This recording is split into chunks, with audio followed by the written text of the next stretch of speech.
ओम शांति। आज बाबा के 15/4/21 के महावाक्य हैं।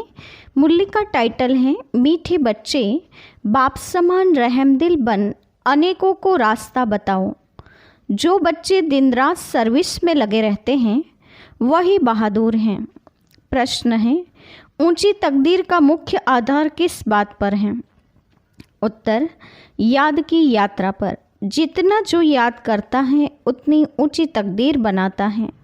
शरीर निर्वाह अर्थ कर्म करते बाप और वर्षे को याद करते रहो तो तकदीर ऊंची बनती जाएगी। गीत है, तकदीर जगाकर आई हूँ। ओम शांति। बच्चे जब पैदा होते हैं तो अपने साथ कर्मों अनुसार तकदीर ले आते हैं। कोई साहूकार पास, कोई गरीब के पास जन्म लेते हैं। बाप भी समझते हैं कि वारिस आया है। जैसे जैसे दान पुण्य किया है उस अनुसार जन्म मिलता है। अब तुम मीठी मीठी सिकिलदे बच्चों को कल्प बाद फिर से बाप ने आकर समझाया है। बच्चे भी जानते हैं कि हम अपनी तकदीर ले आए हैं, स्वर्ग की बादशाही की तकदीर ले आए हैं। जिन्होंने अच्छी तरह से जाना है और बाप को याद कर रहे हैं, याद के साथ तकदीर का कनेक्शन है। जन्म लिया है तो बाप की याद भी होनी चाहिए। जितना याद करेंगे उतनी तकदीर ऊंची रहेगी। कितनी सहज बात है, सेकंड में जीवन मुक्ति मिल जाती है। तुम आए हो सुखधाम की तकदीर प्राप्त करने। अभी हर एक पुरुषार्थ कर रहे हैं, हर एक अपने को देख रहे हैं कि हम कैसे पुरुषार्थ कर रहे हैं। जैसे मम्मा बाबा और सर्विसेबल बच्चे पुरुषार्थ करते हैं उनको फॉलो करना चाहिए। सबको बाप का परिचय देना चाहिए।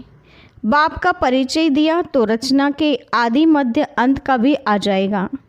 ऋषि मुनि आदि कोई भी रचता और रचना के आदि मध्य अंत का नॉलेज नहीं ले सकते।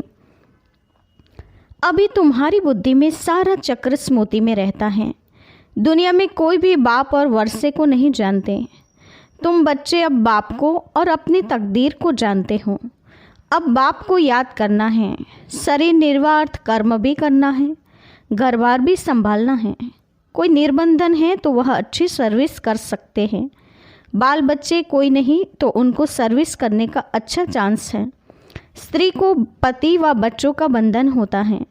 अगर बच्चे नहीं हैं तो बंधन मुक्त ठहरे ना। वह जैसे वानप्रस्थी हो गए। फिर मुक्तिधाम में जाने के लिए संग चाहिए। भक्ति मार्ग में तो संग मिलता है साधुओं आदि का, निवृत्ति मार्ग वालों का। वह निवृत्ति मार्ग वाले प्रवृत्ति मार्ग का वर्षा दिला न सके। तुम बच्चे ही दिला सकते हो। तुमको बाप ने रास्ता बताया है। भारत की हिस्ट्री ज्योग्राफी 84 जन्मों की बैठ समझाओ। भारतवासी ही 84 जन्म लेते हैं, एक की बात नहीं है। सूर्यवंशी सो फिर चंद्रवंशी फिर वैश्यवंशी घराने में आते हैं। नंबरवार तो होते हैं ना। भारत का पहला प्रिंस है श्री कृष्ण, जिसको झूले में झुलाते हैं। दूसरे नंबर को झुलाते ही नहीं क्योंकि कला कम हो गई हैं। जो पहला नंबर है पूजा उसकी होती है। मनुष्य समझते नहीं कि कृष्ण एक है व 2-3 हैं। कृष्ण की डिनाइस्टी चलती है, यह किसको भी पता नहीं है। पूजा सिर्फ नंबर 1 की होती है। मार्क्स तो नंबरवार ही मिलते हैं। तो पुरुषार्थ करना चाहिए कि क्यों न हम पहले नंबर में आए, मम्मा बाबा को फॉलो करें, उनकी राजधानी ले लेवें। जो अच्छी सर्विस करेंगी वह अच्छे महाराजा के घर में जन्म लेंगे। वहाँ तो है ही महाराजा महारानी। उस समय कोई राजा रानी का टाइटल नहीं होता, वह बाद में शुरू होता है। द्वापर से जब पतित बनते हैं तो उनमें बड़ी प्रॉपर्टी वालों को राजा कहा जाता है। फिर महाराजा का लक़ब कम हो जाता है, प्रायः लोप हो जाता है। फिर जब भक्ति मार्ग होता है तो गरीब साहूकार में फ़र्क तो रहता है ना। जब तुम बच्चे ही शिव बाबा को याद करते हो और उनसे वर्षा ले रहे हो और सत्संगों में मनुष्य बैठ कथा सुनाते हैं, मनुष्य को भक्ति सिखलाते हैं। वे ज्ञान देकर सद्गति नहीं कर सकते। वेद शास्त्र आदि सब हैं भक्ति मार्ग के। सद्गति तो ज्ञान से होती है। पुनर्जन्म को भी मानते हैं। बीच में तो कोई भी वापस जा न सके। अंत में ही बाप आकर सबको ले जाते हैं। इतनी सब आत्माएं कहाँ जाकर ठहरेगी? सब धर्म वालों के सेक्शन तो अलग अलग होते हैं, तो यह भी समझाना है। यह किसको भी पता नहीं है कि आत्माओं का भी झाड़ है। तुम बच्चों की बुद्धि में सारे झाड़ का ज्ञान रहता है। आत्माओं का झाड़ भी है, जीवात्माओं का भी झाड़ है। बच्चे जानते हैं कि हम यह पुराना शरीर छोड़कर घर जा रहे हैं। मैं आत्मा इस शरीर से अलग हूँ। ये समझाना गोया जीते जी मरना है। आप मुए मर गई दुनिया। मित्र संबंधी आदि सबको छोड़ दिया। पहले पूरी शिक्षा लेकर मर्तबे के अधिकारी बन फिर जाना है। बाप को याद करना तो बहुत सहज है। बल कोई बीमार हो उनको भी कहते रहना चाहिए कि श्री बाबा को याद करो तो विकर्म विनाश होंगे। जो पक्के योगी हैं उनके लिए जल्दी मरना, शरीर छोड़ना भी अच्छा नहीं है, क्योंकि वह योग में रहकर रूहानी सेवा करते हैं। मर जाएंगे तो सेवा कर नहीं सकेंगे। सेवा करने से अपना उच्च पद बनाते रहेंगे और भाई बहनों की सेवा भी होगी। वह भी बाप से वर्षा पालेंगे। हम आपस में भाई भाई हैं, एक बाप के बच्चे हैं। बाप कहते हैं मुझे याद करो तो विकर्म विनाश होंगे। आगे भी ऐसे कहा था, किसको भी समझा सकते हो। बहन जी अथवा भाई जी, तुम्हारी आत्मा तमोप्रधान बन गई है। जो सतोप्रधान थी अब फिर तमोप्रधान से सतोप्रधान बन सतोप्रधान दुनिया में चलना है। आत्मा को सतोप्रधान बनाना है याद की यात्रा से। याद का पूरा चार्ट रखना चाहिए। ज्ञान का चार्ट नहीं रख सकेंगे। बाप तो ज्ञान देते रहते हैं। जांच रखनी है कि हमारे ऊपर जो विकर्मों का बोझा है वह कैसे उतरे। इसीलिए याद का चार्ट रखा जाता है। हमने कितना घंटा याद किया?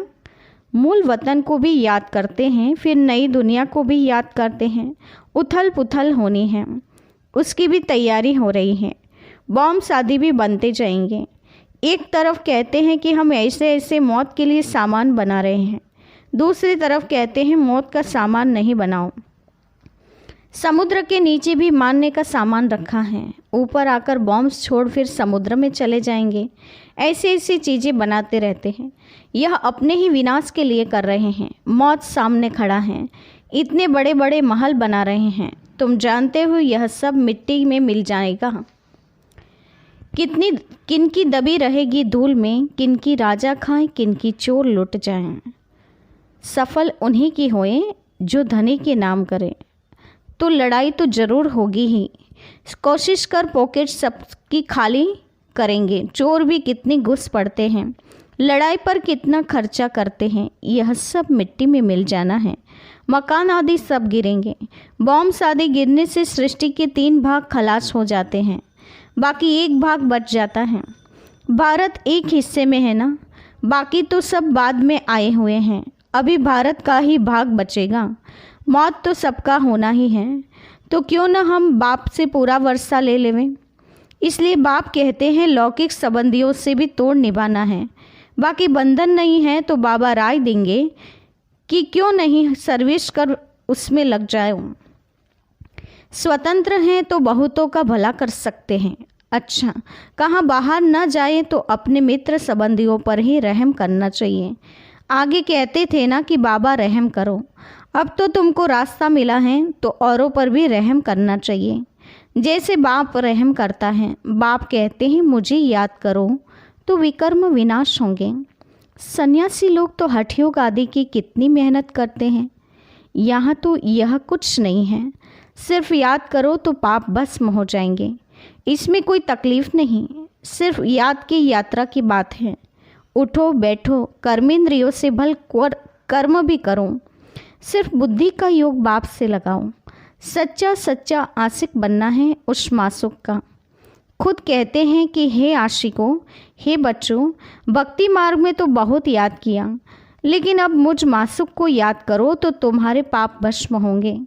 मैं गारंटी करता हूँ कोई कोई बात शास्त्रों में आ गई है। भगवान द्वारा गीता सुनने से तुम जीवन मुक्ति पाते हो। मनुष्य द्वारा गीता सुनने से जीवन बंध में आ गए हो। सीढ़ी उतरते आए हो। हर एक बात में विचार सागर मंथन करना है, अपनी बुद्धि चलानी है। यह बुद्धि की यात्रा है जिससे विकर्म विनाश होंगे। वेद शास्त्र यज्ञ तप आदि करने से पाप नाश नहीं होंगे, नीचे ही गिरते आए हैं। अभी तुमको ऊपर जाना है। सिर्फ सीढ़ी से कोई समझ नहीं सकेंगे जब तक उस पर कोई समझाए नहीं। जैसे छोटे बच्चे को चित्र दिखाकर सिखलाना पड़ता है, यह हाथी है। जब हाथी देखेंगे तो चित्र भी याद आएगा, जैसे तुम्हारी बुद्धि में आ गया है। चित्र में हमेशा छोटी चीज़ दिखाई जाती है। तुम जानते हो कि वैकुंठ तो बड़ा होगा ना, बड़ी राजधानी होंगी, वहाँ हीरे जवाहरातों के महल होते हैं, वह फिर प्रायः लोप हो जाते हैं, सब चीज़ें गायब हो जाती हैं। नहीं तो यह भारत गरीब कैसे बना? साहूकार से गरीब, गरीब से साहूकार बनता है। यह ड्रामा बना बनाया है, इसलिए सीढ़ी पर समझाया जाता है। नए नए आते हैं, उनको समझाने से प्रैक्टिस होगी, मुख खुल जाएगा। सर्विस लायक बच्चों को बनाया जाता है। कोई सेंटर्स पर तो बहुत बच्चे अशांति फैलाते रहते हैं। बुद्धियोग बाहर भटकता है तो नुकसान कर देते हैं, वायुमंडल खराब कर देते हैं। नंबरवार तो है ना। फिर बाप कहेगा तुमने पढ़ा नहीं, तो यह हाल अपना देखो। दिन प्रतिदिन जास्ते साक्षात्कार होते रहेंगे। पाप करने वाले को सजाएं भी मिलती रहेंगी। फिर कहेंगे नाहिक हमने पाप किया।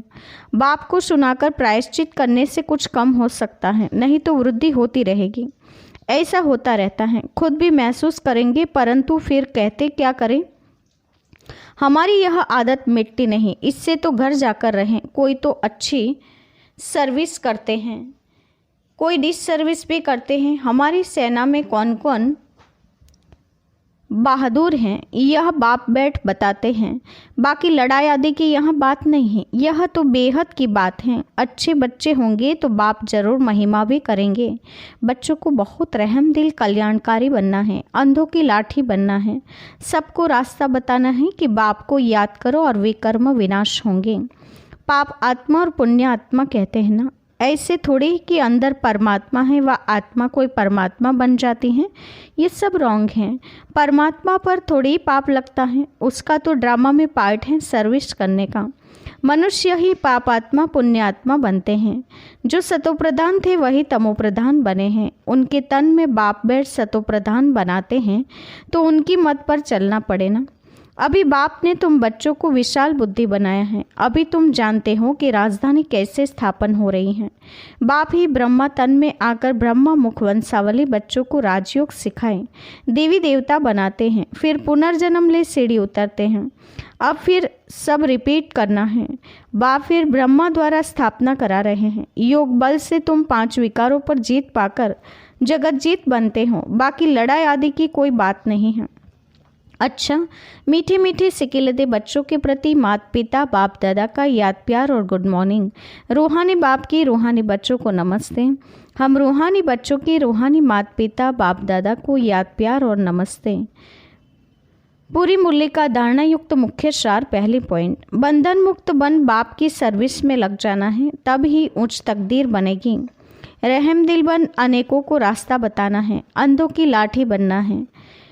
दूसरी पॉइंट, इस शरीर से ममत्व निकाल जीते जी मरना है, क्योंकि अब वापस घर जाना है। बीमारी में भी एक बाप की याद रहे तो वे कर्म विनाश हो जाएंगे। वरदान है, अन्य आत्माओं की सेवा के साथ साथ स्वयं की भी सेवा करने वाले सफलता मूर्त भव।